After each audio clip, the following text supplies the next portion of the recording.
അസ്സലാമു അലൈക്കും. ബഹുമാനപ്പെട്ട ഈ മഹത്തായ പ്രോഗ്രാമിൻ്റെ അധ്യക്ഷൻ, വേദിയിലുള്ള വിവിധ സംഘടനാ പ്രതിനിധികളെ, പ്രിയപ്പെട്ട സഹോദരി സഹോദരന്മാരെ, ഇവിടെ സൂചിപ്പിക്കപ്പെട്ടതുപോലെ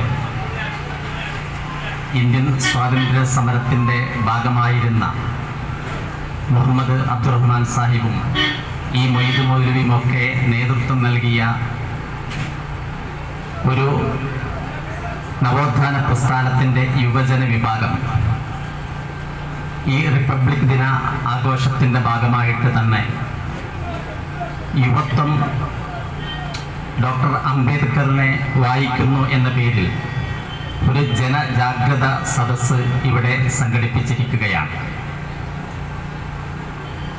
എന്തുകൊണ്ടാണ് പുതിയ തലമുറ ഡോക്ടർ BR അംബേദ്കറിനെ വായിക്കേണ്ടതുണ്ട് എന്ന് ഈ യുവജന സംഘടന ആലോചിച്ചത് എന്നതിനെക്കുറിച്ച് ചിന്തിക്കുമ്പോൾ തീർച്ചയായും ആനുകാലിക സാഹചര്യങ്ങളിൽ തീർച്ചയായും ചില ആളുകൾ ബോധപൂർവം തമസ്കരിക്കാൻ ശ്രമിക്കുന്ന ഒരു വ്യക്തിത്വമാണ് ഡോക്ടർ BR അംബേദ്കർ എന്ന് നമുക്ക് തിരിച്ചറിയാൻ കഴിയും.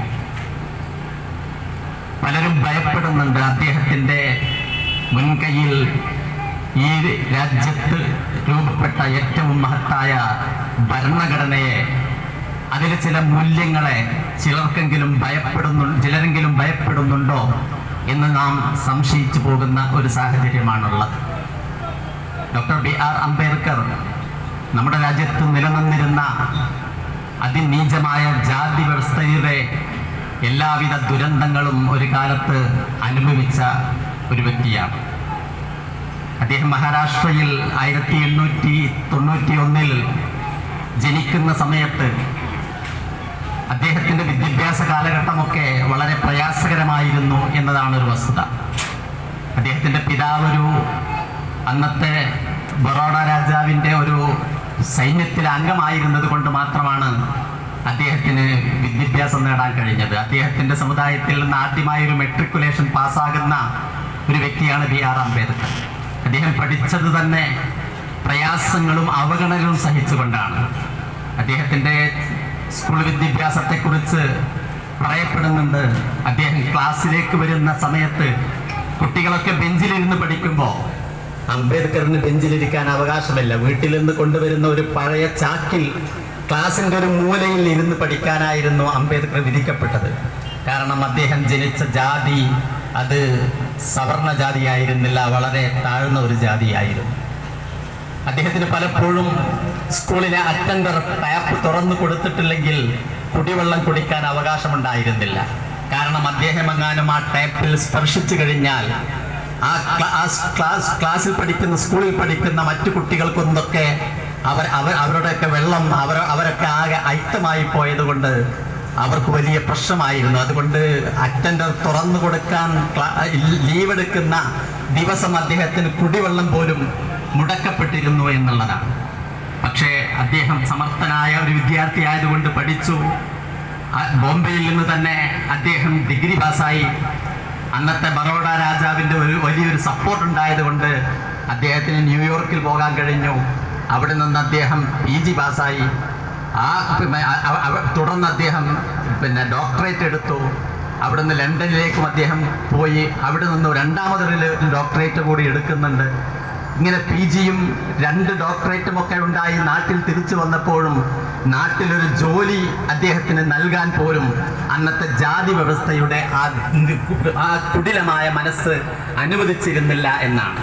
അന്നത്തെ ബറോഡ രാജാവ് അദ്ദേഹത്തിന് കുറേ സൗകര്യങ്ങൾ ചെയ്തു കൊടുത്തത് കൊണ്ട് മാത്രമാണ് അദ്ദേഹത്തിന് വിദേശത്ത് പഠിക്കാൻ കഴിഞ്ഞതും അദ്ദേഹത്തിന് ഉന്നത സ്ഥാനങ്ങളിൽ എത്തിച്ചേരാൻ കഴിഞ്ഞതും. അദ്ദേഹം പഠിക്കുന്ന കാലത്ത് തന്നെ വളരെ കൃത്യമായ വിഷൻ അദ്ദേഹത്തിനുണ്ടായിരുന്നു. സാമൂഹ്യമായ ദുരാചാരങ്ങൾക്കെതിരെ, അനീതിക്കും അസമത്വത്തിനുമെതിരെ അദ്ദേഹം അന്ന് തന്നെ ശബ്ദിച്ചിരുന്നു എന്നാണ് അദ്ദേഹത്തിൻ്റെ ചരിത്രം നമ്മെ പഠിപ്പിക്കുന്നത്.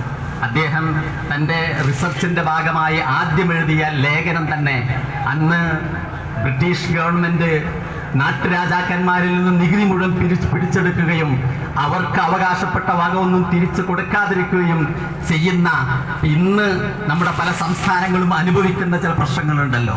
GSTയുടെ പേരിൽ പലപ്പോഴും കേന്ദ്രം മുഴുവൻ നികുതി പിരിക്കുകയും സംസ്ഥാനങ്ങൾക്ക് അവകാശപ്പെട്ട അവകാശങ്ങൾ യഥാസമയം കൊടുക്കാതിരിക്കുകയും ചെയ്യുന്നു എന്ന് സംസ്ഥാനങ്ങൾക്ക് നിലവിളിക്കേണ്ടി വരുന്ന ഒരു സ്ഥിതിവിശേഷം 1932 അദ്ദേഹത്തിന്റെ ലേഖനത്തിൽ ബ്രിട്ടീഷുകാരും നാട്ടുരാജാക്കന്മാരും തമ്മിലുള്ള സാമ്പത്തിക ഇടപാടുകളെ കുറിച്ച് അദ്ദേഹം പറഞ്ഞു വെക്കുന്നുണ്ട്.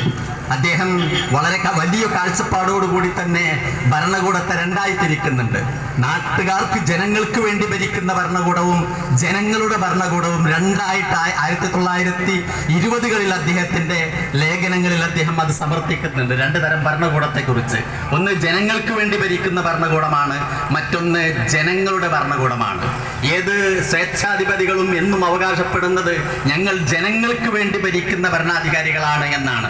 ഇന്ന് ജനാധിപത്യത്തിന്റെ പേരിൽ പോലും പലപ്പോഴും അത്തരം അവകാശപ്പെടുന്ന ആളുകളൊന്നും ജനങ്ങൾക്ക് വേണ്ടിയുള്ള ഭരണകൂടങ്ങളാകുന്നില്ല എന്നുള്ളതാണ് വാസ്തവം. ജനങ്ങളുടെ ഭരണകൂടമാവണം എന്നുള്ളതായിരുന്നു, അഥവാ തുല്യ പങ്കാളിത്തം, ജനസംഖ്യ ആനുപാതികമായ പങ്കാളിത്തം അധികാര കേന്ദ്രങ്ങളിലും ഭരണകേന്ദ്രങ്ങളിലും ആളുകൾക്ക് ലഭിച്ചാൽ മാത്രമേ ഒരു സമൂഹത്തെ മുഴുവൻ ഉയർത്തിക്കൊണ്ടുവരാൻ കഴിയൂ എന്ന വളരെ കൃത്യമായ കാഴ്ചപ്പാട് മുന്നോട്ട് വെച്ച ഒരു വ്യക്തിത്വമായിരുന്നു അംബേദ്കർ.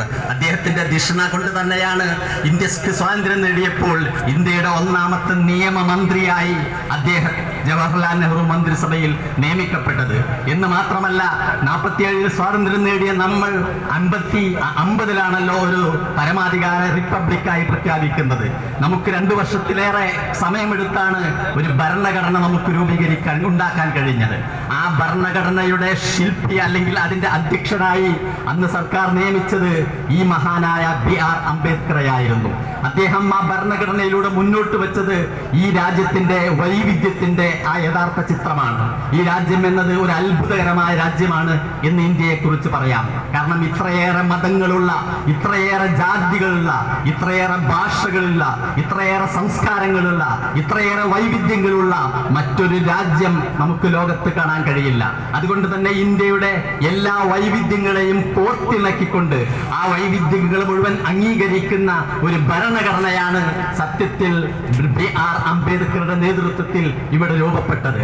ആ ഭരണഘടനയുടെ അടിസ്ഥാന തത്വം എന്ന് പറയുന്നത് ഇവിടെ ജീവിക്കുന്ന മുഴുവൻ മനുഷ്യർക്കും തുല്യത നൽകുന്നു, തുല്യമായ അവകാശം നൽകുന്നു, സമത്വം അത് വിഭാവനം ചെയ്യുന്നു, സ്വാതന്ത്ര്യം അത് നൽകുന്നു, അതുപോലെ തന്നെ എല്ലാ തരത്തിലുള്ള വ്യക്തി സ്വാതന്ത്ര്യവും മറ്റും അനുവദിക്കുന്നു എന്നുള്ളതാണ്. പക്ഷെ ഇന്ന് ഭരിക്കുന്ന പല ആളുകൾക്കും ഈ സ്വാതന്ത്ര്യവും ഈ അവകാശവും വകവെച്ചു കൊടുക്കാൻ മനസ്സില്ലാത്ത സ്ഥിതിയായിട്ടാണ് നമുക്ക് മനസ്സിലാക്കാൻ കഴിയുക. അന്ന് അംബേദ്കർ ഏതൊരു ലക്ഷ്യത്തിനു വേണ്ടി പോരാടിയോ, ഈ സമൂഹത്തിലെ സവർണാധിപത്യത്തെ ഇല്ലായ്മ ചെയ്യാനും ഇവിടുത്തെ അടിസ്ഥാന വർഗങ്ങളായ മുഴുവൻ മനുഷ്യർക്കും കൃത്യമായ അവകാശങ്ങളും അധികാരങ്ങളും നൽകാനുള്ള എല്ലാ ഭരണഘടനാപരമായ അവകാശങ്ങൾ വകവെച്ചു കൊടുക്കുന്ന ലിഖിതമായ ഒരു ഭരണഘടന അദ്ദേഹം രചിച്ചത് കൊണ്ടാണ് ഒരുപാട് മാറ്റങ്ങൾ ഉണ്ടായത്. പക്ഷെ ഇപ്പോഴും ആ ഭരണഘടന വിഭാവനം ചെയ്യുന്ന മൂല്യങ്ങൾ പൂർണ്ണമായി സാക്ഷാത്കരിക്കപ്പെട്ടോ എന്ന് ചോദിച്ചാൽ ഇല്ല എന്ന ഉത്തരം നമുക്ക് കേൾക്കാൻ കഴിയും. ഏതാനും വർഷങ്ങൾക്ക് മുമ്പാണല്ലോ ഒരു മണ്ഡൽ കമ്മീഷൻ റിപ്പോർട്ട് നമ്മുടെ രാജ്യത്ത് അതിസജീവമായി ചർച്ചയായിരുന്നത്. പിന്നോക്ക വിഭാഗക്കാർക്ക് ലഭിക്കേണ്ടുന്ന അവകാശങ്ങൾ ലഭിച്ചോ എന്ന് അത് പരിശോധിക്കപ്പെടുകയും അത് ഇല്ല, അതിന് വീണ്ടും ചില പരിഹാരങ്ങൾ ഉണ്ടാക്കേണ്ടതുണ്ട് എന്ന നിർദ്ദേശങ്ങൾ മുന്നിട്ട് വെച്ചപ്പോഴാണ് നമ്മുടെ ജാതി കോമരങ്ങൾ, സവർണന്മാർ, ഫാഷിസ്റ്റുകളൊക്കെ അതിനെതിരെ ഉറഞ്ഞു തുള്ളിയത്. അതുപോലെ തന്നെയാണ് ഈ രാജ്യത്ത് താമസിക്കുന്ന ന്യൂനപക്ഷങ്ങളുടെ സ്ഥിതിവിശേഷങ്ങളും. തീർച്ചയായും ഇതുപോലെ തന്നെ ജനസംഖ്യ ആനുപാതികമായി 10-17% ജനസംഖ്യയുള്ള ഒരു പ്രബല ന്യൂനപക്ഷത്തിന്റെ ഒരു പ്രതിനിധി പോലും ഇന്ന് ഇന്ത്യ രാജ്യം ഭരിക്കുന്ന ഭരണകൂടത്തിൽ പേരിന് പോലും ഇല്ല എന്ന് പറയുന്നത് ചില വിഭാഗങ്ങളെ അല്ലെങ്കിൽ പ്രത്യേക സമൂഹങ്ങളെ, പ്രത്യേക ജാതികളെ എത്രമാത്രമാണ് അപരവൽക്കരിക്കാനും അകറ്റി നിർത്താനും ഭരണകൂടം ബോധപൂർവം ശ്രമിച്ചുകൊണ്ടിരിക്കുന്നത് എന്നതിന്റെ ജീവിക്കുന്ന ഉദാഹരണങ്ങളാണ്.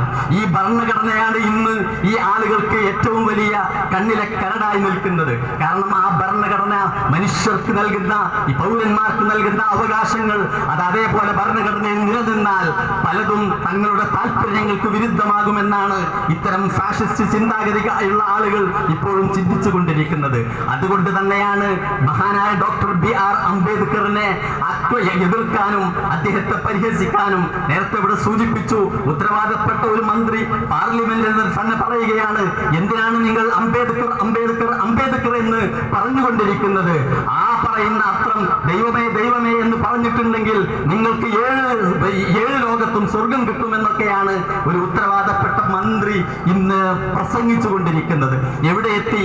ഈ ഭരണഘടനയോടും ആ ഭരണഘടനാ ശില്പിയോടും കാണിക്കേണ്ടുന്ന ഒരു സാമാന്യ മര്യാദ പോലും കാണിക്കാത്ത തരത്തിലുള്ള ഒരു സാഹചര്യം രാജ്യത്ത് ഉടലെടുക്കുമ്പോൾ BR അംബേദ്കറിനെ കുറിച്ചും മഹത്തായ ഭരണഘടനയെ കുറിച്ചും ഈ രാജ്യത്തെ മുഴുവൻ ആളുകളും അത് അറിയുകയും അതിനുവേണ്ടി നിലകൊള്ളുകയും ചെയ്യേണ്ടതുണ്ട് എന്ന ഒരു അതിമഹത്തായ സന്ദേശമാണ് ഈ ഒരു ചെറിയ പ്രോഗ്രാം നിങ്ങളുടെ മുമ്പിൽ വെക്കുന്നത്.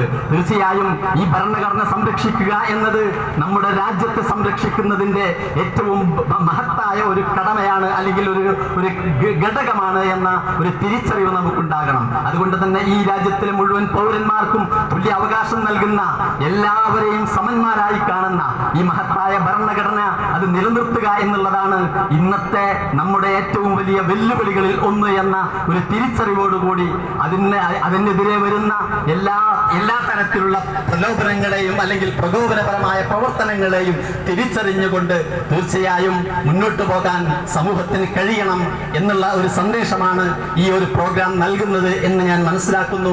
തീർച്ചയായും ധാരാളം സുഹൃത്തുക്കൾ ഈ വിഷയവുമായി വളരെ വ്യത്യസ്തമായ കോണുകളിൽ നിന്ന് തന്നെ നമ്മോട് സംസാരിക്കാൻ ഇവിടെ ഉള്ളത് കൊണ്ട് തീർച്ചയായും ഞാൻ ചുരുക്കുകയാണ്. ഈ പ്രോഗ്രാം അതിൽ സംഘാടകർ ഉദ്ദേശിക്കുന്ന രാജ്യ നന്മക്ക് ഉപകരിക്കുന്ന ഒരു പ്രോഗ്രാമായി മാറട്ടെ എന്ന് ആശംസിച്ചുകൊണ്ട് ഞാൻ നിർത്തുന്നു. നന്ദി.